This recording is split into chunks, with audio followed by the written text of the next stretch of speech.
Hey, welcome to Guitar Knobs, the guitars, gear, noise, and nonsense podcast, hosted today by these knobs. Tony Dudzik, Pick Guardian. Hey, everybody, welcome to the... You cut me off. Everybody, it's me, Todd. Novak. Welcome to the Guitar Knobs podcast. We're thrilled to death that you're listening to the show. All right. Woo. Yes. This is going to be 416. We have got a fantastic guest revisiting us to keep us updated. You know, as we like to do. People build stuff. They don't stop building stuff. We need to find out the new stuff that they're building and share it with you. I agree wholeheartedly. Stuff builder, who are you? Hey, everybody. I'm Mark Turley from Summer School Electronics. Yay. Okay, no hot for teacher jokes. We're going to leave those out of this completely. I mean, we have a hot teacher store exclusive pedal. If you want a pedal that says hot teacher, we do have those. That's true. You need hey, that's a great segue. Where can you go find the things that you do, Mark? We are all over Reverb. You can go to our site, which is summerschoolelectronics.com. We have a bunch of dealers all over the U.S., some in the UK, some in Canada, some in Australia.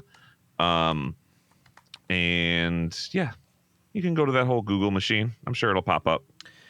Excellent. Then we have, let's see. Well, Tony. Yes? What do we have for announcements right now? Well, you know what we should announce is for people that maybe haven't listened to the show before, what we do. You want to do that? Yeah. Do it. So what we do is we talk about gear, and we like to talk to the people who make the gear, as evidenced this evening. Mm-hmm. And it's, Did pedals. you listen to NPR on the way here? What's going on? Oh, boy, everyone's a critic. We like to get into the weeds. Give me the Tony. And we like to talk about guitars and amps and pedals and accessories and all the good pickups, things. all the good stuff. We talk to the people that make the stuff, and we learn a little bit about why they got started and things. And sometimes we do these 101 episodes where we learn, go in depth on a particular brand. We've been busy doing the 4 on the floors. We got to get another one of the 101s in. We do need another 101. Yes. So, all things considered, this podcast is your source for learning about the people that make really cool stuff. Yeah, the stories behind it. Yeah. Because it's really important. We think that's the whole reason that we're doing the show since day one. It's good to get a connection with the person building the thing that you want. I think that's really... It's important. It's not always possible, but when you can, it just makes that thing better. You get more attached to it. You have a connection. Other people that have those. It's a rare thing in the great world of every product you can think of where this actually happens. And I'm glad that we get to do that for all of you out there listening. I'm glad too. Yes, don't tailgate. Take this easy. Just chill, Yeah. And there's plenty of time to get where you're going. Give it 2-car length and at least a car and a half. Car and a half. 2 cars, sneakers like to go. I had that happen on my way down to the studio today. It's terrible. It's useless. And so what I did? What? I just slammed on the gas pedal and ran him right off the road. I applaud that in your mind. Yes. Anyways, okay, Mark, anything to add to that as a signature builder? I mean, just drive safe, make sure you use your blinker. Don't pass on the right. I think those are the big parts I can contribute as a pedal builder. Okay. Drive safe. Perfect. Okay. Do you build gas pedals? Okay, anyways. You know what? That's actually a really good question. I'm not aware of a thing called the gas pedal. I don't know that. I'm sure it's out there, but I don't think I've run across one. I feel like I've seen something similar. I can't remember. It wasn't. I don't think that was the exact title, but I feel like I've seen someone make that. There's a pun gas before. pedal. There's a bike pedal. There's a Yeah. Flower pedal. There's a. You know what the hardest thing was when we made a boost pedal? It's so hard to come up with a pun for a boost pedal that hasn't already been made. Uh-huh. Like anytime if you're thinking like I got the best name, just Google it and you'll be like, oh, someone already came up with that one. It took us forever to come up with like names for boost pedals. I don't know why. That's just the one that everybody has a pun Interesting. Okay. That's yeah, I think fuzz ones are also very, very difficult. I mean, they're getting harder by the day because there's so many great pedals out there. They keep making them. But on that note, we're going to be talking about the one that you are plastering the internet with, Mark. This is the Spring Break Reverb. We have this in our hands. And so we're going to be talking about that. I'm wondering what's going on here. My phone is blowing up, and it shouldn't be. I'm going to... Oh, more garbage, political nonsense. More garbage. Okay. Hey, how about any announcements? Well, yeah, I think this is actually kind of an interesting one. A big thing, real big thing happened this week. Really big. Mark, can you venture to guess what that really big thing is? Is this about the sale of Reverb? You betcha. Ding, ding, ding, ding, Nailed ding, it. ding, ding, ding, ding, ding. I feel like I'm on Wait, Don't Tell Me. I'm doing great. Yeah. Well, and personally, I'm kind of excited about this because when we first started the show, Oh, God. we went down to Reverb. We actually And I went. pitched We actually went up to Chicago. up to Reverb. We See, had I this don't know where I'm discussion at. last time. You're right. We went up to Chicago and sat in the Reverb boardroom with the CEO and pitched him the thing about the show. And he's like, "Yeah, I totally support this. I want you to do ads for us." And I was like, "Woohoo!" And I mean, we maybe had 25, maybe 50 episodes out at that point, Oh, maybe, yeah. something like that. It was Early. relatively They small. took a chance on us, and I really appreciated it. And it was really funny because Jared, he had no idea what was going to happen, and bye, John. Close the door on the way out. Okay, Bye, John. I'll miss you most. yes. Jared really didn't know what I do for a living. Yeah. So I'm sitting there pitching this table, and I got a presentation and everything, and he was just like, "Man, how did you? I didn't know that." He was just flabbergasted, and I was like, "Man, that's what I do every day." Yeah, that's my thing. Yeah. Anyways, then Etsy came along and said, "See you later, guitar knobs," and we're like, "Womp." So now, maybe there's a chance. Yeah, you got another chance. We're gonna go knock on the door and say, Little Pig, let me in." Yeah, let's just go out to California. You're a California guy. Yeah, but the shop's in Reverb. I mean, the shop's in. It it is is on in Reverb. Reverb. Doesn't matter. You got to It's in sell. You got to Chicago. sell to Fender. Well, 'Cause that's who bought them. Isn't it like it's the parent company that owns Fender bought it? Is that what it was? sold by Etsy to Fender parent and firm, led by SoundCloud alum. That's the official title of That's a mouthful. how they're putting it out there. So That is a mouthful. yeah, I'm trying to remember Isn't who Fender also owned by like a Hawaiian car dealership? really. Yeah, there's something else going with that. It'd be cool if that was the case. I feel like I had read that somewhere that like the family that owns and like bought it owns like a Hawaiian car dealership. Owned by Servco Pacific. I don't know what I don't know. Yeah, I don't know what Servco is, but they are the majority owner of it. Well, if they're Hawaiian, they probably enjoy a can of Spam. Wow, Did you know that? wow. Spam is part You of are the a wealth of like ground dwelling information. No, Spam was the after World War II, there was an abundance Yeah, I know of Spam. Yeah, and Spam shows up in all kinds of Hawaiian cuisine. yeah, Tony. Most people in the world know this. I'm telling you, Todd, most people don't. Because think I they tell do. this I'm story, pretty sure they do. I tell this story to everyone I meet, and they're always flabbergasted. They're Is gobsmacked. that the first story you tell Servco people? owns a Yes. diverse group of automotive businesses, There you go. including exclusive All right. distributorships of Toyota, Lexus, Subaru in Hawaii. What? Yes. So I was right. You were and right. a network of over 30 retail dealerships in Australia and Hawaii. I mean, Mark, you are well on your way to Yeah. having your answering machine and here's- yeah. outgoing message recorded here's by the one thing. of us. Here's the thing. I can't wait. Early on in my It's career, what I've always wanted. early on in my advertising career, I did a lot for several car companies and their dealerships, and the amount of money that a car dealership makes would make you punch yourself in the neck Oh yeah. for an hour. It is staggering. Huh. Yeah. So you 30 of them. Oh my Yeah. goodness. Wow. Anyways, la la la. The big thing is will that change anything?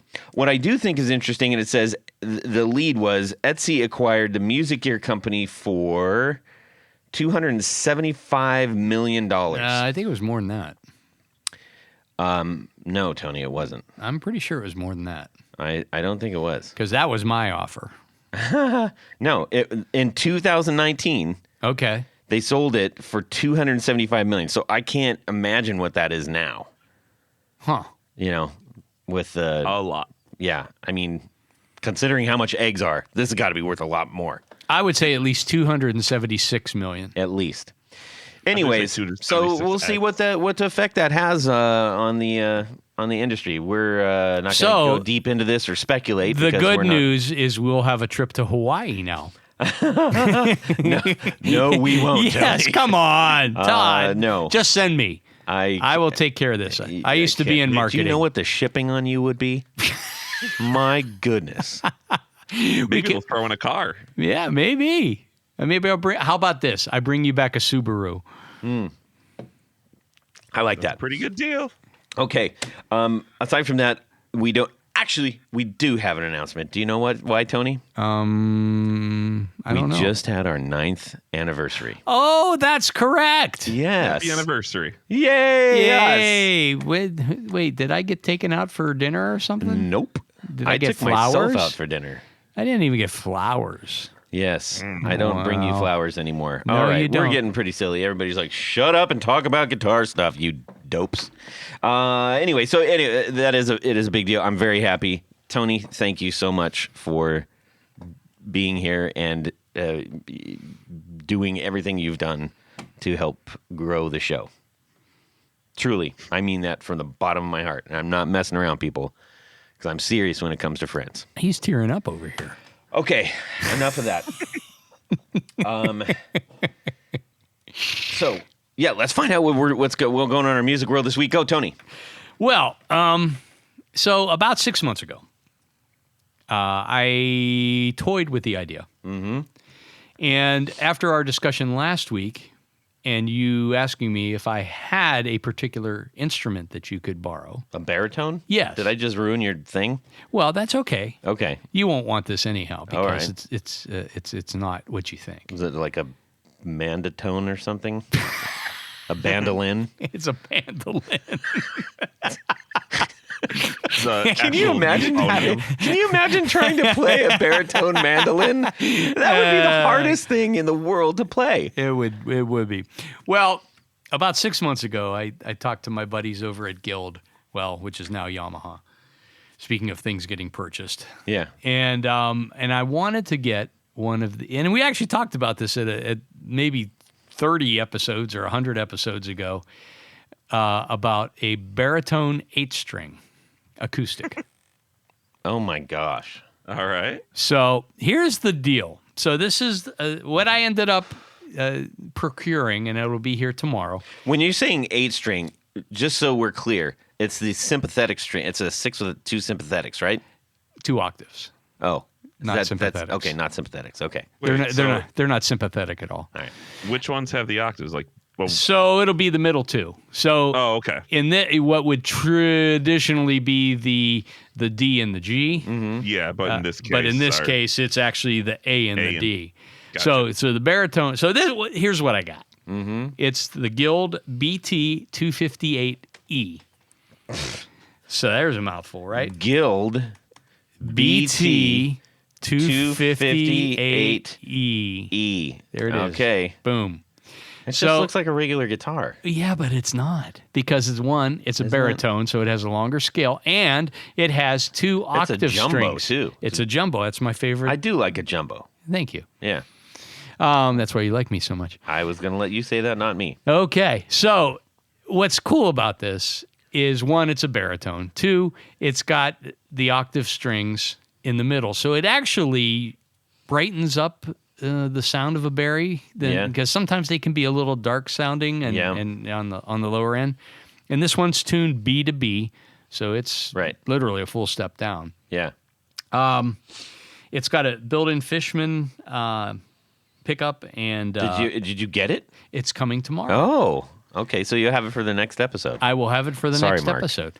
No, I was just Googling it, and the first photos came up are like at an angle, so it looked like the headstock gets like wider as it goes farther away from the nut, and I was like, that doesn't seem right at all. Then I found a regular picture and I was like, oh, yeah. It's a nice looking guitar. Yeah. That first photo, I'm like, that seems like a really poor choice. That photo. So but it has the Ovation plastic back, right? No, it does not have the Ovation. Can you imagine back. trying to play a jumbo with a plastic? I can't. I need a reverse Ovation in order to, it turns like a bongo. Something like that. Yeah. So anyhow, I'm really excited about this. They were out of stock for a while, and then as time passed, I said, well, do I really want to get it? And then I said, you know what? I'm getting one. And so I contacted my friends over at Yamaha Guild, and we worked out a real nice deal. Very good. Yeah, I don't suppose those are flying off the old shelves there. You know, I don't know that they've made a lot What's of that, them. Tony? Really? Hey, we got one! Oh, yeah, man. We can probably... we might be able to scare one up for you. I'm going to have to twist a couple... I don't know. Yeah, it's underneath an My chance, do you want 2 in case one breaks in shipping? I want to know. Yeah. Anyhow, I think it's going to be cool. Yeah, I can't wait to hear it, honestly. Yeah, I think it should be a lot of fun, and it's something different. It is. So It is. that's my guitar world this week. Excellent. Mark, how about yourself? Oh, new gear purchases. You got to talk fast. The show's almost over. No, I'm just kidding. God. I recently went and got my midlife crisis here and got a birth year guitar this year. I'm turning 40. So I wanted something from 1985.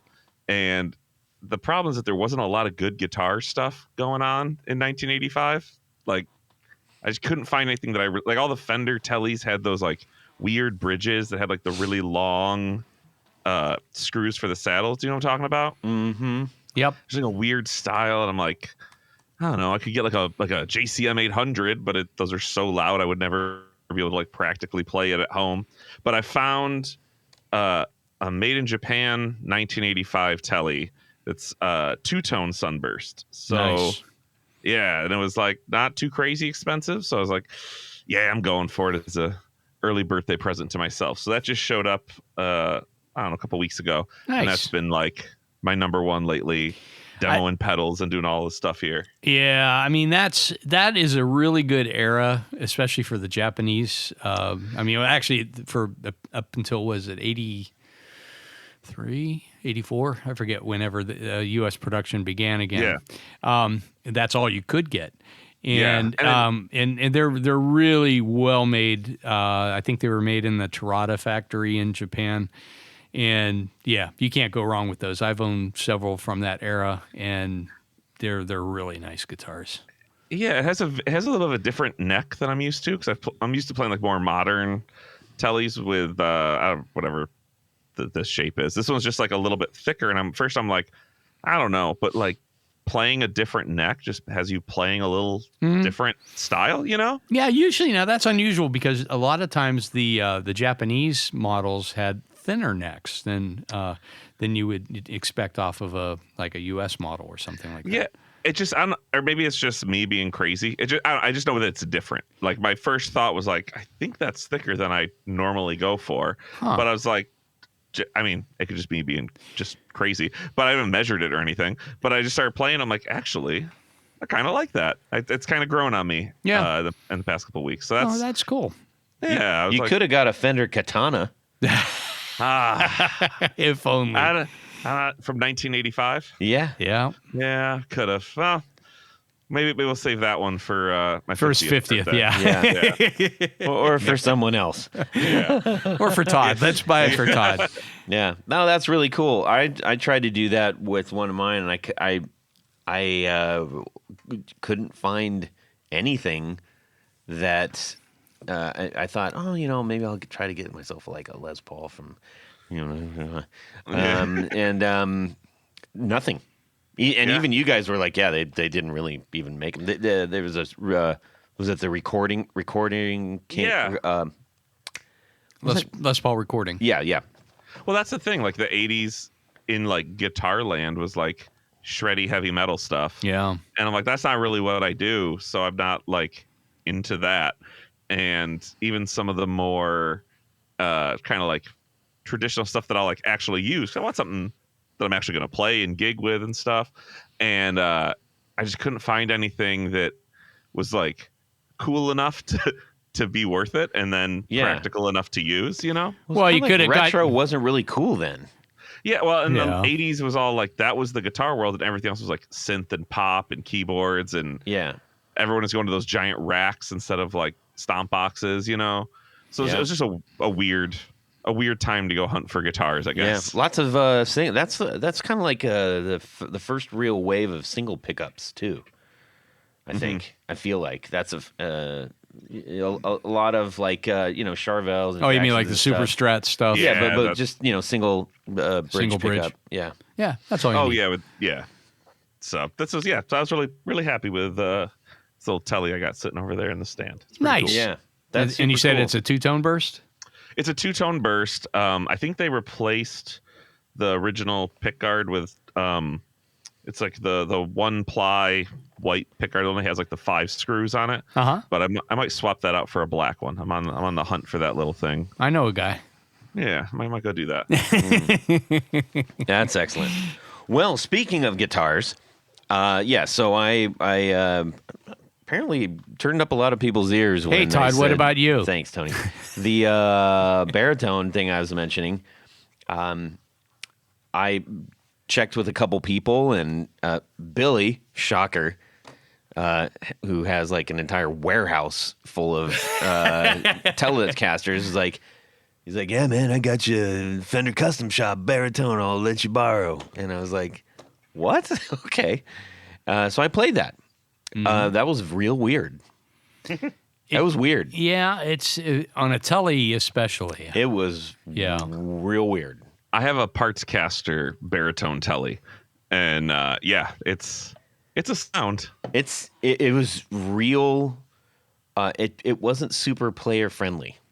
You know. Now my pal Hex plays. He's got a couple of them. He plays them live, and so I was like, okay, well, let me. It was just I was trying to figure out like channeling something from it, like, hey, guitar, talk to me. What do you want to do? I was checking it out specifically for a couple songs that we're working on, and I'm just trying to find like a slightly different range to sit in for our singer. I don't know that I'm ultimately going to do that. So I'm looking at an alternative. I might be considering a Digitech Drop D, actually, or just a drop, not a Drop D, but a drop. You could, your next band, if you want to do a Glenn Campbell tribute band. You play in Galveston. You can play the lead from Galveston on your baritone. Wichita Lineman over and over and over. Oh, how about like that was dark. like a what's it called? Something cowboy, like a mitten, rhinestone, like a midnight cowboy. I thought you were gonna say a mittened cowboy. Yeah, a mitten. Like, I don't know. A mittened cowboy. Anyway, so there's that. Weird. So I did try it. I'm gonna play with it for about another, the rest of the week, and just kind of see what happens, see if anything comes out of it. But it was cool to try something different. Yeah. So we'll see. Okie dokie. What I didn't do was tear apart my board and put it all back together again with my Tour Gear Designs patch cables. Hey, I was going to mention to you in that pedal that you let me try out last week, there's like a ton of Tour Gear Design patch cables in there. I put some in there. I know. Was I supposed to keep those? No. Oh. I'm glad you didn't, because I need them back. Okay. But so But if you do have to tear apart your board, or if you get this Spring Break Reverb in the mail and you're like, shoot, how am I going to attach this to my board? Before that happens, go over to tourgeardesigns.com, get yourself a big pile of these patch cables. Big pile. Throw them in your basket and hit buy. After you hit buy, don't worry, it hasn't paid for it yet, okay, everybody? Mm-hmm. Then you get the coupon code. Then you put in the guitar knobs. All lowercase, all one word, and then you get your discount. How much? 15%. 15%? Yes. I still haven't talked to them about things. So better go. Better hurry. That's all I'm saying. Oh, my Anyway, dear. so thank you to Tour Gear for sponsoring our 4 on the Floor. Let me get a little bit of this. 1, 2, 3. 4 on the floor. All right, Mark Turley of Summer School. What is your 4 on the floor? All right. I had to change it up since last time. So my 4 on the floor, first one would be the Voltic Awkward Mustache. It's one of my favorite Big Muff variants I've been playing. John's great. I traded him a snow day delay for it last year, so I've been loving that pedal. I've also been playing a lot the Acorn Amplifier. Whoa. What do you like about that pedal, man? Oh, sorry, I'm going too fast here. It's Big Muffs, I feel like either speak to you or don't. Mm-hmm. I don't know what it is, but I feel like you just hit a big open E and you're just like, it's great, or it's not. Because they're good. And this one just had that feel. Like, I just responded right. He has the like switches on the back to like bypass the tone, and there's like a defeat. Like a fat. Is that what it's called? Super. It's super and defeat. That's what it is. Yes. I don't have it right now because it's down on one of my boards, down in the other room. But it's great. Yeah, it's just a gnarly, mean, big sounding fuzz. And I just, when I've been recording stuff lately, if I need a big muff, normally I would go for our class reunion, but lately I've been like, I'm gonna try this one out instead, and I've been using the Awkward Mustache like all the time. So I understand that was inspired by the fuzz sound of the 90s. And as many muff dupes are. Yes. I do love that sound. So yeah, there you go. Those are my people. Now it's worth mentioning that the Super Switch cuts bass and adds a pseudo ring mod / octave up. It makes it sound pretty funky. Yeah, pretty wild, I would say. And then the defeat switch removes the tone stack completely, which is a popular mod for like the muff stuff. Yeah. So that just you get the regular mid scoop of a typical muff. Yeah. There you go. And it's a beautiful little box. He did a great job with that.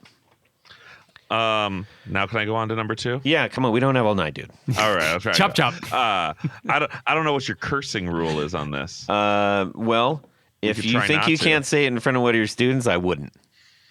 Oof. I mean, I say a lot. All right, so the next one would be Acorn Amps, another effing clone. Oh, yes. Which, I mean, I love it because it says exactly what it is. Like, when you need a clon, it's a great clon, and it's much more affordable than a real clon or a KTR. So that's been really fun, especially on bass, because the clon does that thing where like the clean signal is like with the dirty signal, you know? Mm-hmm. So if you're running bass, it's almost like it has a little clean blend like built into it. Oh, that's a solid idea there. So I think like that's somebody showed me that once, and I started doing that when I record. If I just need like a little bit of grit on the bass, but I don't want to go through the work of like DIing it and miking an amp and then lining up the waves.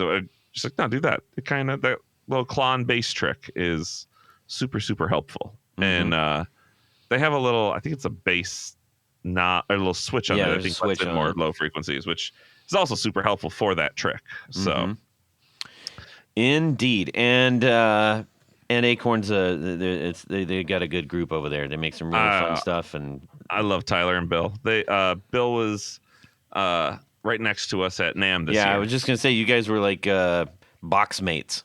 Yeah, and he was fighting off death the entire weekend. I'm like, Yeah. you okay, buddy? You need a cough drop? What can I get you? No, we love those guys. They're super cool. How about number 3? Number 3, I need a delay, and I've been playing a lot with the Death by Audio Echo Dream, I think is the name of it. Yeah, okay. That's another. Yeah, Echo Dream 2. That's what it is. I just remember what it's called. I talked to some of the Death by Audio folks a few years ago and traded a pedal for them with that, and I was like, I don't know, I'll check this thing out. It's like it's wild delay, but it has a fuzz and it like modulates. It's borderline. It's so cool. Yeah. It's that like my band is getting ready to record another album right now, so we're just like gathering all the sounds we want for like weird solos and like weird stuff. And I was like, oh, I need a delay pedal. Weird.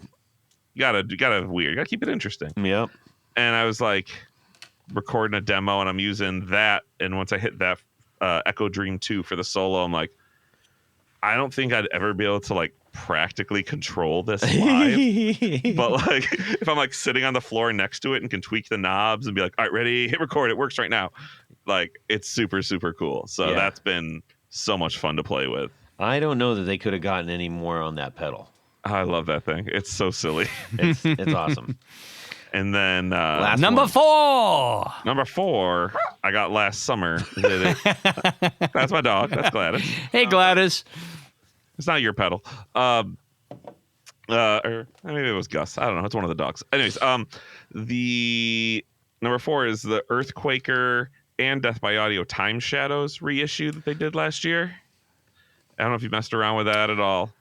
No. No, we haven't. It is. So they did the Time Shadows years ago as like a collab between the two. Mm-hmm. And there was like a toggle switch. And like one side was Death by Audio, one side was Earthquaker. But if you could get the toggle switch to balance in the middle, you got this like weird thing that was like secretly like a rainbow machine inside of it. Oh. And I think it was like a glitch that wasn't supposed to be on there, but it was. So they reissued it this past year. And I picked up this cool color variant at Earthquaker Day. And it's one of those pedals that I can't put on my board to be like, oh, you hit that during the bridge. But when you're like recording and you're like, hey, we got to get like chaotic for a second, it's perfect for that. It's just so much fun to like sit and play with. You know what I mean? Yeah.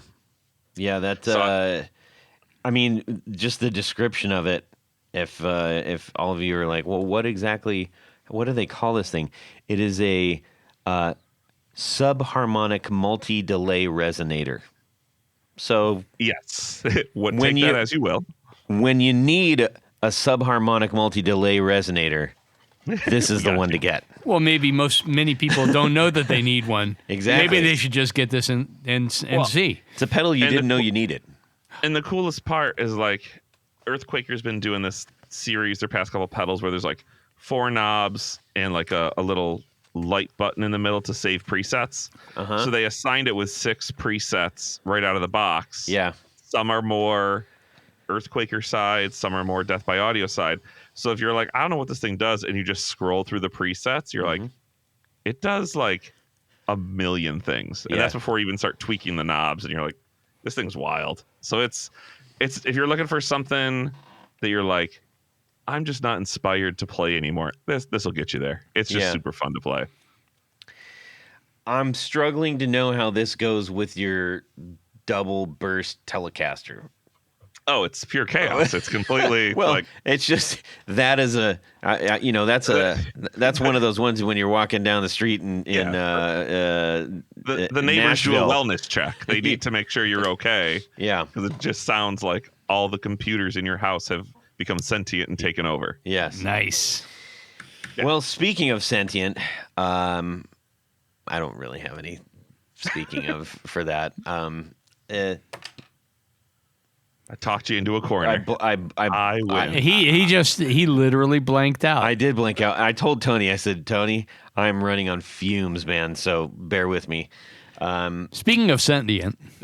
Sentient, yeah. Well, see, now I always think of whales. Okay. but because they're sentience, right? Allegedly. Whales, yeah, whales. They're mammals. Well, yeah, but Cephalopods. sentient. Whales sentient. Yes. They're Whales are sentient generally considered to be beings. sentient beings. Look at me, who knows things, man. You're smart. So, Okay. speaking of sentient pedals, Speaking of whales, we've got this thing called the Spring Break Reverb that you have been battering our ears and eyes with on the internet very, very well, I must say. We have a limited marketing budget, so I got to just hit everybody I can with this silly thing. Yes, I personally really love, when you guys are. When I say you guys, I mean the people that we interview, are active and talk about what you're doing and share little things. So like it's just like anything else. A relationship can't, and by relationship I mean like what I said in the beginning. Like we like the idea of having some semblance of a relationship, whether that's a two-way or one way, with the builders. And when you're friends with somebody, you can't, or like, oh, geez, I haven't called my so and so relative, and they're like, what have you been doing? And like, I haven't talked to you in 3 years. How much time you got? Yeah. So all that little stuff counts, man. And I think you do a great job of that. Well, thank you very much. Okay, so this pedal. What is the inspiration for this pedal? So we've done a lot of drive pedals. We did a delay pedal. I wanted to get into something that was a little bit more than just another like boost, drive, fuzz, or a delay. So I had the idea to try a reverb pedal. And was that like a prohibitive thing for you to venture into? I mean, reverb is weird because unless you're going to use an actual physical spring, it has to be digital, right? That's how you have to do it. And going into that world as like a DIY builder with no programming experience, like me, can be a little daunting as to like, how do we get into that? You know what I mean? Yes. You got to call Gary Newman. That's the way to do it. Doesn't return my calls. So, I've tried. So there's a piece called the Belton brick, which is basically a component that you put in that stores a digital code on it, and that is your reverb. And then you build a circuit with all the high pass, low pass, tone shaping, all that stuff around this component that's your spring reverb. So I defined where I can get those and when I can get a number. And that was like, I'm going to make a reverb pedal. But then we got wacky when we were thinking like, no, nobody just wants a spring reverb. You have to add more to it because like your amp has spring reverb in it. So the next go-to would be like hall reverb, which if you were digitally coding, you could just write in a whole new sequence. I'm not doing that. It sounds like a lot of work. So I was like, how can I fake a hall reverb in the spring? And so my thought was like, well, you could work a delay circuit into it, and it'll delay the echoes of reverb, and it'll kind of simulate more of a bigger hall reverb. Mm-hmm. But if you just run, exactly, but if you just run a delay with it, like as if they were two pedals, you're going to get all your pick attacks. So it won't just be like a wash of reverb. You'll get every pick attack delayed. Does that make sense? Yes. Yeah. So that's the thing where I'm like, this makes sense to me. Am I making sense to anybody else out there? I don't know. I mean, unless you really want pick attack delay. Yes, which that's a whole other thing that exists. Maybe that can be the summer school too. Ooh, that's kind of the snow day delay. We already have that. We're in springtime now. And so I was like, well, we could add the delay in a way that it only echoes the reverb. So I figured out a way to do that. So there's a toggle switch on there that'll turn the delay on and off. So if you're like, I just want reverb, my amp doesn't have a reverb tank, you can just turn the delay off and run it like a one knob reverb, like you would a Holy Grail or something. All right. And then if you want to get weird, you can turn the delay on, and now it's soundscapey, and you can play with the delay time and the feedback and the mix level. and just like go to town with it. So I that's one thing I wanted to ask you about, because on this pedal there is only one reverb knob, and so I think are you doing like kind of standard presets for like what you would call either? Well, I think you mentioned that you focused on the hall side of reverb. Was there any desire to make that? I mean, you would certainly complicate things, but could you give the options to run different types of reverb? So in order to do that, you'd have to use a full-on digital chip, and it's like a whole lot. We've been talking about getting into like building more digital stuff for the last like 3 years. By we, I mean like me and my buddy Steve, who does all our artwork. He does a great job on all our artwork. Him and I have been talking, and he was like, you should learn how to do that. We could do all this crazy digital stuff. And I'm always like, oh, we'll do that this summer. I got time. I'll learn to do it. And then summertime rolls around, and I'm like, hey, 10 other things popped up before when we said we would do that. So I'm like, we're going to put that on the back burner. So I have like... Are you one of those people that like when you do have ambition, but you also realize that ambition might put you over a barrel, and you're like, we can't do that right now? For years, I've had a problem like saying no to things. Like if anybody's like, we should start a band and it should do this, and I'm like, well, I don't want that to be the most successful band ever, and I blew up my shot to be in it. So yeah, I'll be in that band. Totally, we'll do that. Yeah. And it's like, hey, do you want to do this silly thing? Like, well, I'm not going to say no. So like, I'll keep saying yes while people are asking. But I've tried to get better at that more recently. Of like, you only have so much time. Yeah. So. By the way, there is a song called "Digital Delay" that I remember, but from Catherine Deneuve. That was 1998, I believe that came out.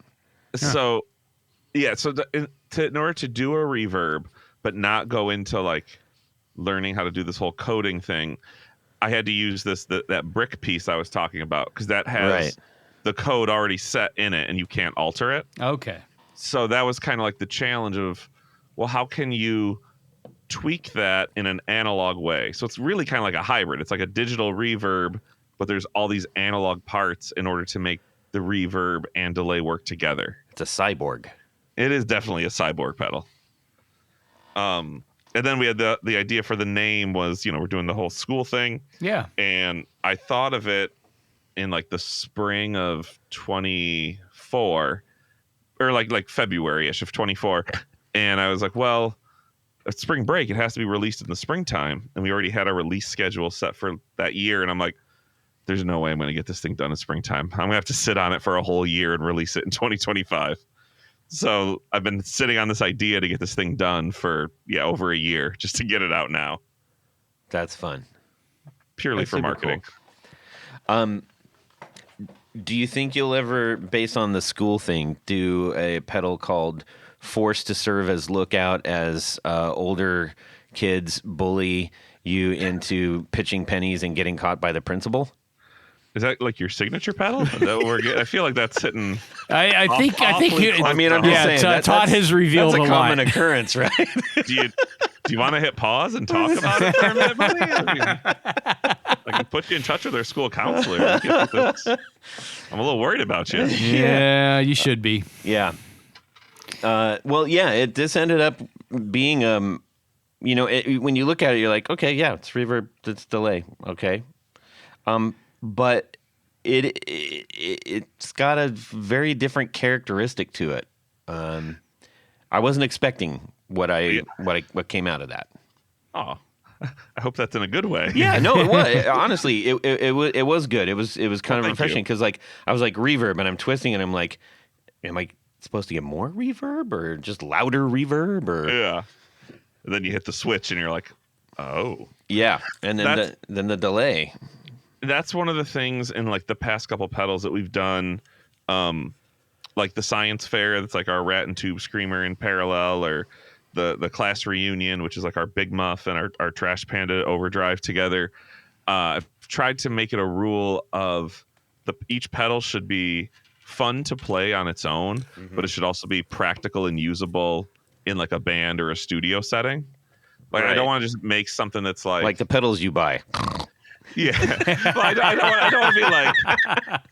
I mean, I don't think I can just make a tube screamer that's different than all the tube screamers that are out there. Do something else. But it's also like, I don't want to be like, I hooked up 7 ring modulators together. Is someone want to buy this thing? Like, in reverse. yeah, I don't see that being like With an a big seller, and I don't want to store those at my house. Yeah. So, yeah, so that's what I was trying to look at it like practicality. It's a reverb. Like, I play an orange amp that doesn't have a reverb tank, so I'm like, oh, I can use that if I want splash of reverb on it. Great, but it's also really cool sometimes just to sit down with a pedal and like explore the pedal to get inspired to write riffs and songs and do all this stuff, you know? Yeah.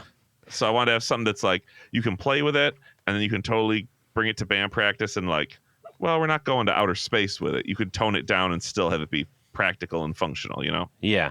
Yeah. I suspect that you said, hey, spring break. Wait, spring break, reverb, spring reverb. There you and go. they're like, awesome. And they're like, but there's 3 delay knobs on here. Yeah, that everyone's like, it's a reverb. Is it a reverb or is it a delay? Yeah. That's honestly that we spend so much time going through of like just figuring out what to label the knobs. Yeah. Where it's like, oh, yeah, it's a fuzz, and I'm like, it sounds more drive than fuzz. And you're like, at a certain point, you're like, this is just semantics. So it was like trying to figure out that delay on off switch as we're like, how do we make it say that this side is delay or this side's reverb and this side's reverb and delay without having to go to like 0.5 font size to fit all the words there. Yeah. So we're like, well, we'll call that just delay on and off. But like those are these like silly conversations of like, but that's super effective. just little things. Yeah. Yeah, because you need that for your user to be able to figure it out. And like the science fair, I was like, well, these knobs are black and these knobs are green, and anybody who's buying boutique pedals should be able to figure out which one's a tube screamer, which one's a rat. Like I shouldn't have to. Which one is the tube screamer? You're gonna have to figure it out, buddy. The purple ones. Yeah. Yes. But I was like, I think that's using so much of like what we and even on ours putting the delay knobs as blue, which they're blue on our They're other really delay cool pedal, too. looking knobs too. Thank you. I love and hate these knobs. I love how they look. It's become such a crucial part of our aesthetic. They're also like some of the most expensive knobs to buy in bulk when you're like trying to get everything. Yeah. They're like, yeah, it's a whole thing. But I do love how they look. And I like using the color into it. We're like, the reverb's just the silver. So you're like, if I'm only using reverb, well, that's the one you're using. And the delay are the blue. So if you're using you can kind of like just tell what goes with what, you know? Yeah. Now, correct me if I'm wrong, but even if you don't engage, and by engage, I just mean twist, because the reverb it's literally, you're just twisting a knob. Yeah. If you have the knob backed all the way down to what would be 0, this has this actually, it boosts your signal. Yeah, there is, because we're using analog components to try to like tone shape it all, you know? Yeah. There is just a little bit of a signal boost to it just because you're running through op amps in the delay circuit. Yeah. So it's naturally boosting it a little bit as it goes Which is through. actually kind of cool, especially later on in your chain, you know? Yeah, and that's the part. That was kind of a fun, I was like, wait a minute, is that, and I turned it off and I played it, I was like, this is boosting it. And it's a 3-way pedal. What? Yeah. And it's a weird thing because some people run all Boss pedals, so it's super buffered. Some people run all true bypass, so like you need a little lift at the end of your signal. Some people run those coily cables that like are so long that it starts to take off some of your high end, you know? Yeah. So it's one of those things where it's like some people would clearly notice like, oh, it's boosted, but there are people with, depending what their rig is, like wouldn't even notice what it is, you know? And if you're playing in a live band, it's not like it's not like a entire boost pedal. No. Like, It's just it's a bump. It's a bump. It's not even a boost. It's a bump. Just wakes you up a little bit. Yeah. Very cool. Now, what is your personal favorite way to use this pedal? I've been using it. So I play in a like loud punk rock band called Bridge Under Fire that Bridge Doesn't really- Under Fire. Yep. That's Cool. our loud, shouty punk rock What's band. that? What's the genesis of that title? It came from when we started a lot of like the iconography of like the stickers and shirts were all like very like World War II themed. And I remember watching like a History Channel documentary, and there was like a sign that said like ahead, bridge under fire, and it was like Oh, just a dark cool. comedy of like the war has gone on for so long they just posted a sign to be like Hey. just don't go that way. Like Yeah. it's never gonna stop. So we're just gonna put a sign. yeah, more effective than turn back. Yeah, just don't go this way. That bridge is getting shot at. It's under fire. Go the other way. Can you imagine? That would be actually like really entertaining to watch if you were watching like a pretty much serious war Yeah. documentary, but the sign said like go the other way, Yeah. or something. So like, it's kind of a like dark sense of humor, but Yeah. it's like, huh. But those are like if you think about like what was it, the Snow White, the original Snow White, I think, and even Wizard of Oz had the signs like turn around, it's like beware and all that Yeah. stuff. I'd tween back if I were you. Yes, I Yeah. So it's a similar vibe and a much more you. similar vibe and a much more gruesome situation. Yeah, But so yeah, we took that for a band name. But not the best idea. That's yeah. But I mean, realistically, we could spend the next 10 minutes coming up with ridiculous sign things to do. You wouldn't like well, it if that's somebody it for me, took your guys. You have apples. fun. Yeah. Mark's slowly backing away from the mic. No, go on. Thank you for indulging us. Anyways, Yes. no. So like for that band, we don't use a lot of reverb because it's all just loud, fast. So sometimes I'll just turn it on just the reverb a little bit. But there are times where I'll play with the delay and feedback setting with the delay feature, and we'll just hit it for like the last note of a song. So you get this weird spacey like chaos between songs. Yeah. Or if we're doing like a bridge where I just have to hit like one note and ring out while the other guitar player is being all like fancy and noodly, that delayed reverb will definitely just fill in the gap in a kind of cool, creative way. You know what I mean? Right. So yeah, that's how I've been using it for that. I was filming a video where I was running, I haven't posted yet, where I've been running like a ukulele through it. I ran vocals through it, put like an acoustic guitar through it, and just trying different instruments that I had around my house to show what you could do with all those things with a wacky delayed reverb. You should do this. It'll make your wife nuts. Yeah. Hook it up to your doorbell. Ah, God. Just go for it, but then set it to self-oscillate. Yeah. Oh my gosh. Why are the dogs twitching? I don't know. It's fun. Yeah. That reminds me of a little tiny story that now very much want to share. I had when I was working in Minnesota at this agency, there was a friend of mine named Sheldon, and he was an incredible. I think he was like rated number 2 in ukulele next to Jake Shimabukura. Like they knew each other, and he was like as good as him. that would be ukulele. Okay, thanks. Yes. Anyways, but Sheldon really, really liked Scotch, and this was at the Mad Men era, right? And he would go out after work and they do Scotch towers, right? And he was shorter in stature. He was Hawaiian, and it was his birthday, and I decided, what better way after his birthday, after they took him out to drink Scotch all night, than to place an MP3 player in the ceiling tiles where there's no way he could reach it. And it just said, I love Scotch. Scotchy, Scotchy, Scotch. Over and over and over all day.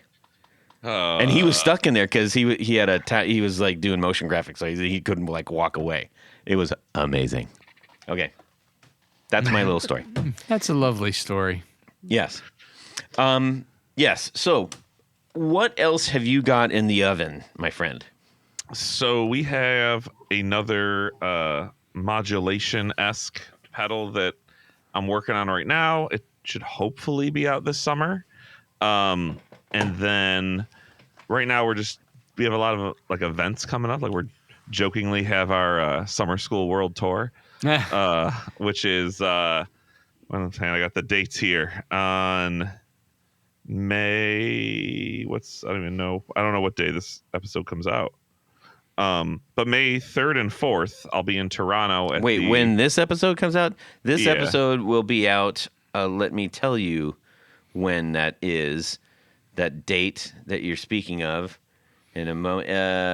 We'll see. Let's next Tuesday. So that would be the 29th.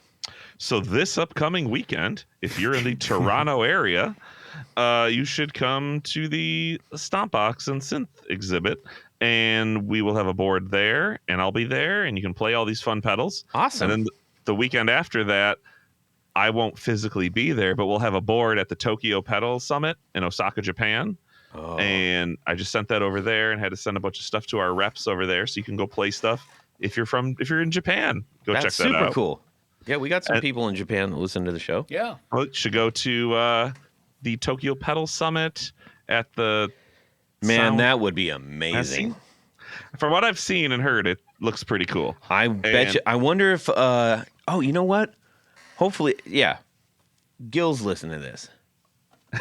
Oh, yeah. Chris Gill. Gil. Yeah, Chris Gill. Sorry. Chris Gill, who's been on the show many times. He was a long-standing author for like every guitar magazine and wrote a bunch of books. He did the Van Halen book that we did. But he is a fanatic for guitar gear in Japan, specifically in Japan. Not even from Japan.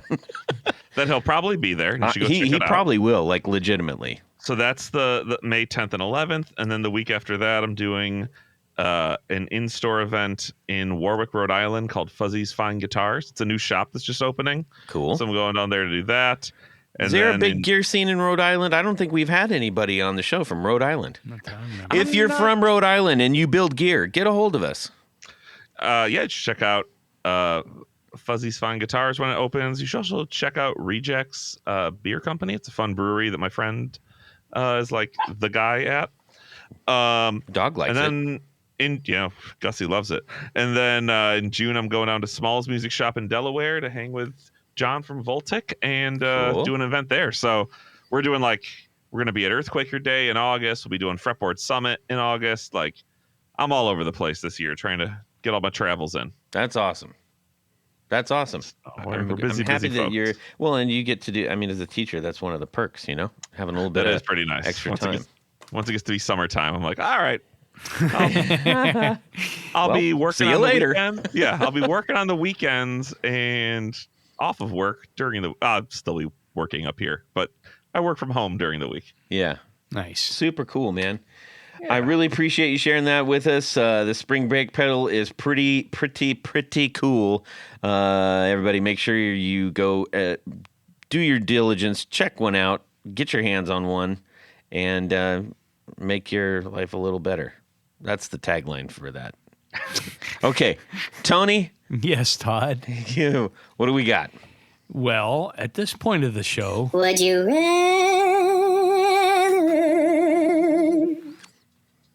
You sounded lovely. Nah, thank you. I had my helium this morning. This point of the show is the game that we love to play. Would you I'm going to break Todd's fingers now. So if you hear screaming. What is our Would You Rather today, Tony? Well, our Would You Rather today, speaking of spring break and pedals and such, you, as premier guitarist in the world. Oh. You, Todd. Yes. Let me bathe in that for a second. Okay. You finally made it. You made it big time. Yeah. So you've been invited to 2 spring break parties.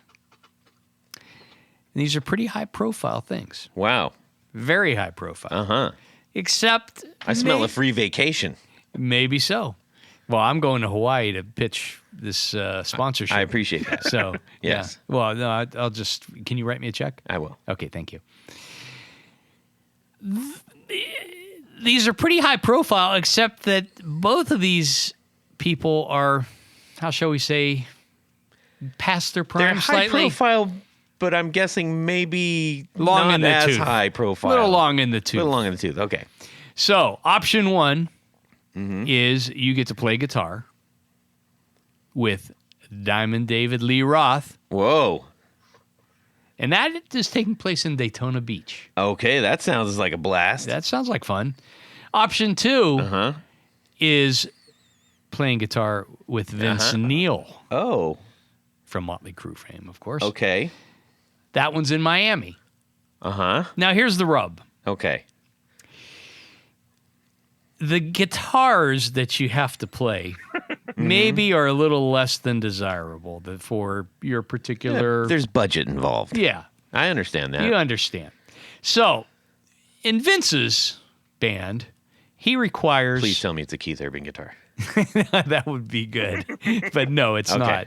The Hello Kitty strat. Oh, that would be good too. But no, it's not. Okay. You have to play a BC Rich Plexi guitar, which Oh, weighs gosh. about 20 pounds. And, it's a And they're see-through. neon. Yeah, they're neon see-through green neon. or yeah. maybe green neon and pink. orange. I know Yeah. they made those colors. Yeah. I'm sure they did a red one. Now, with Diamond Dave, he's Yeah. a little more of a traditionalist. Yeah. And he demands that you play an old Harmony Rocket. However, this one has half-inch action at the 12th fret. Oh my goodness. So it's a real finger chewer, as they say. So, would you rather play with David Lee Roth Yeah. on a really hard-to-play Harmony? Or would you rather play with Vince Neil on a super heavy BC Rich Plexi? I got you. Okay. Wow. That is interesting. Tony, why don't you start off? Give Mark, his golden yeah. throat a little break. I think from a music standpoint and the fact that I cut my teeth on acoustic guitars in my early days as a guitarist, I'm going to go with David Lee Roth Okay. and the hard to play at the 12th fret Harmony Rocket. Yeah. Only because I think I could probably make that work. I mean, my days of playing heavy guitars are long gone, even if I were sitting down. Yeah. So that's my choice. Okay. And Daytona Beach. Why not? Right. Why not? Why not? Why not? Mark? All right, I gave this some thought. I'm picking David Lee Roth and playing the Harmony. Mostly because from playing in like cover band and stuff, I know that if you sometimes get your fingers are getting a little sore, you can just hit a big chord and let somebody else shine. And I feel like if you let David Lee Roth take the spotlight for a second, you have all the time in the world to rest if he up. gives it up. Exactly. That's what I'm saying. It doesn't matter where they are. You're just going to hit an open E and be like, I'll be here all night. Yeah. And if I need to listen to somebody ramble and scat sing, I'd rather pick David Lee Roth over Vince Neil. Yeah. That's fair. That's fair. I feel like that's a heavier guitar, but I feel like there's also a lot more heavy lifting in the Vince Neil band. So I'm picking Diamond Dave and the hard to play guitar. All right. That sounds good. Well, I think, if you're down there for spring break, you're down there for fun. Yeah. And nobody's more fun than Diamond Dave. Okay. So I'm going with Diamond Dave too. But I suspect that harmony is going to be pretty I'm not thinking it's going to have a lot of sustain. And he's going to say like, "Man, can't you play better?" I said, "Dave, give me a break." And then he's going to hand me a spring break pedal and say, "One break coming up." How have we not made this commercial? Get Right? David Lee Roth on the Right? phone. We are doing this. The spring break. Come on. Spring Break pedal, yeah, baby. Ah. The Yeah. last commercial we made had the pedal getting a tattoo. This is the next logical step. Yes, indeed. You really should contact him and say, what would it take to? I bet he's on Cameo, dude. Like yeah. you could probably send him one and go, I'll give you an extra 100 if you do the line. That would be amazing. You gotta do it. You gotta try. That's gonna be our next marketing for the next pedal. We'll just be like, all right, we're gonna take a couple $100, get all these people on Cameo to do a shout out, and be like, we're taking all of this. Yeah. Yeah. I don't hate that idea. Okay, well, that was super fun. That was a good one, Tony. You're a really smart guy coming up with all that. We need to thank a few people real quick. Do we? Yeah. Do we really have to? We not only do we have to, we want to. We want to. That's a better way to put it. Ooh. Yeah, wait, go ahead. Ooh, he says. So, Todd, at this point of the show, there's a special group of people we love to thank. These are our executive producers. Now, an executive producer helps make this show possible. How do you become one? Well, you head over to patreon.com/the Guitar Knobs. Check out a couple different levels in which you can participate and become a sponsor, a friend, a hero of the podcast. Yes. Each level comes with some very nice thank you gifts and opportunities to win pretty cool stuff. Indeed. But in addition to all that stuff, there is one thing more. What would that be? You get to have your name read on the thing, Tony. Your name read on the thing, Tony. So that's what Tony's going to do right now. So special thanks to these executive producers: Anthony Lathrop, Brett Hogarth, Cameron Pampas, Darren Gregory, Don Kloss, Elad Mizrahi, James Bell, James White, John Esterly from Rare Buzzer Effects, John Sebastian, John Halverson, Justin Jones, Ken Sayers, Michael Senchuk, Mike Davenport. I did it again. Mike Davenport. Yes. Sorry, Mike. Either you're going to have to change the spelling of your name. He's getting doubles out of it, so that's okay. He'll live with it, I'm sure. He's fine with it. Okay. I talked to him. Okay. He lives right around the corner. Oh, nice. In the UK. Yeah. Owen Eads, Plutone. Ralph Gottschalk from Wonderful Audio Technology. What? Richard Kendall, Rick Calhoun, Rusty Sneeden, Stefan Lamb, Tom Barazin, Trevor Ellenberg, Trevor Gunberg, Vader and Pedals, and Ty Barnes. Wait. What? This just What? in. Ty Barnes upgraded their membership from executive producer to Grand Poobah. I'm just going to move him down You on the move list. him down and give him another one. All right. Well, thanks, Ty. You that's are awesome. Thank you the so much. man. Speaking of the other list. Yes. There's another group of executive producers. Yes. We like to call them our Grand Poobahs. Yes. Now. We just had one who completely said, screw the sign that says mind the gap, and he jumped it on a 1982 BMX bike. He didn't turn back if I were you. No signs, man. Yes. So the Grand Poobah category is the creme de la creme, the top of the heap, the A number ones, and they wear a fez on their heads whilst listening to the podcast. Are you wearing your fezes, Grand Poobahs? Yes. We just got we have instant feedback from all of our Grand Poobahs. I'm going to cut all that out anyway. Go ahead. Are you? Why would you cut that out? Go. So special thanks to these Grand Poobahs: Anthony Gemalero, Billy Spitfire Unlimited, Bob Crouch, Brian Robison, Cody Foster, David Kaminga, David Tyndall, Enrico Fernando, Fox Hill Studio, Gregory Randall, Hex Matos, John Williams, Martin Cliff, Matt Hart, Michael Van Zant, Michio Murakishi, Mike Nazionale, Moon Guitars, Pedro Vasquez, Sam Jett, Steve Keys, James Pennington, Zach Oswald from Brandon Wound Pickups, Jonathan Labate from M2 Labs. Oh, and our newest upgrade, Ty Barnes. Hey. Thank you. All right. Thank you guys so very much. As we say every week, you've kept us going for 9 years, and we can't thank you enough. If you're interested in keeping us going for another, at least one, jump the gap. That's what we're saying.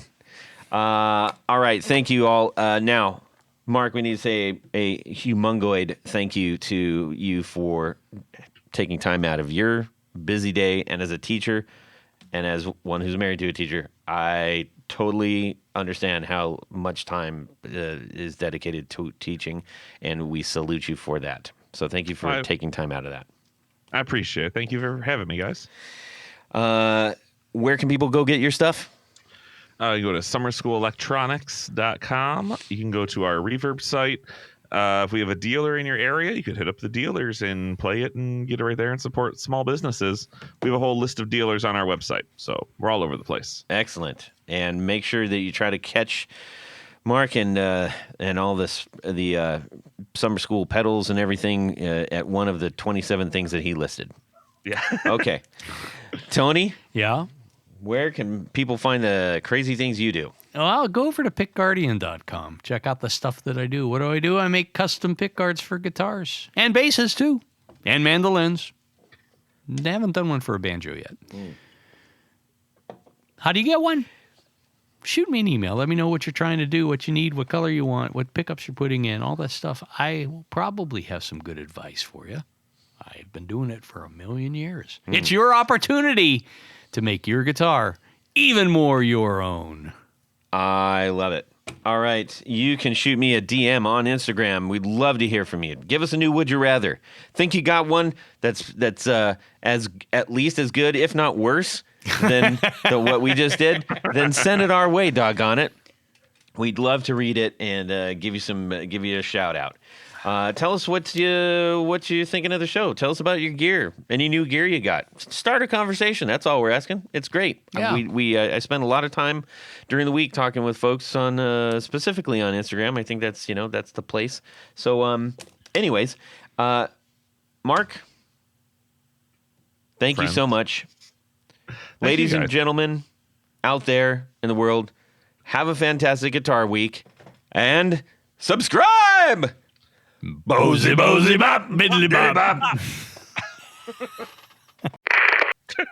All right, Mark, are you ready? I guess so. Let's go for it. Okay, here we go. I didn't know they had their own show. Kind of like Mark Bolan had his own show. And you're like, what? How did Mark Bolan have a show? But he did. Was it called T-Rex? I can't remember what it was called, but it was like, everything else that was happening at that time was like, yeah, whatever. I think that's what the show was called. I have a fan going over here. Is it coming through the microphone at all, or is everything cool? Oh, we're happy to meet fans. Hey, how you doing? I'm Tony. Great to meet you. Tony just dropped in. Okay. Boom. Boosh. Yeah. Dave's in Cozumel and Vince Neil's in Mazatlan. It's spring break. Or no, one's in Miami and one's in Daytona Beach. How about that? You pick, Tony. It's all you. This is your idea. Okay. My dad, he really only delivered 2 great jokes. Yeah. He loved to laugh, and he had a great sense of humor. It was hot in our house in Huntington Beach, and my mom said, honey, I've looked all over for the fan. Where are they? He said, oh, I put them up in the attic. My mom's like, the attic? He said, yeah, the applause was driving me nuts. He just couldn't breathe after he said that. He enjoyed his own joke so just much. Like me. Yeah, that's where I get it. Let's see here. Yes, I can use a pop. Oh, okay. You want something out of the fridge, Mark? I used to work with a dude who was our 3-year-old pre-K teacher who was just like the king of dad jokes. That's pretty young for a teacher's license. Man. Mark, let me apologize for for Todd in advance. It's fine. You guys are Columbus, right? Yes. Yes, all day long. Yeah. When you were telling that California Columbus or die, story, baby. Yeah, go crew. And then the other one was my aunt lived around the corner from us. Okay. And we would go to her. She hosted Thanksgiving. Mm-hmm. We're gathering up all the food, and so we're carrying hot dishes and all these pies and everything. And my mom was like, honey, do you think we should take the rolls?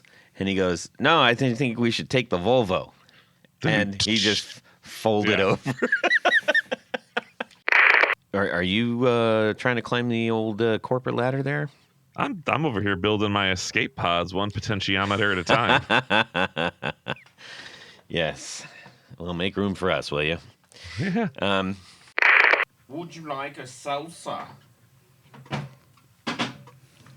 Very much then, yes. This is like theater of the mind radio. Let's start over. You want to start over? Yeah, I didn't like the way you cut me off. Okay, all right. But you can go ahead and start without me. And away we go. Well, that's it for these knobs. Please visit our Patreon page at patreon.com/theguitarknobs. Visit our website at theguitarknobs.com for all of our past episodes, 4 on the Floor blog, and other good stuff. You can connect with us on social too at our Facebook page and share your gear and stories on our Facebook group. Also, be sure to check out our Instagram at Guitar Knobs. Catch you next time.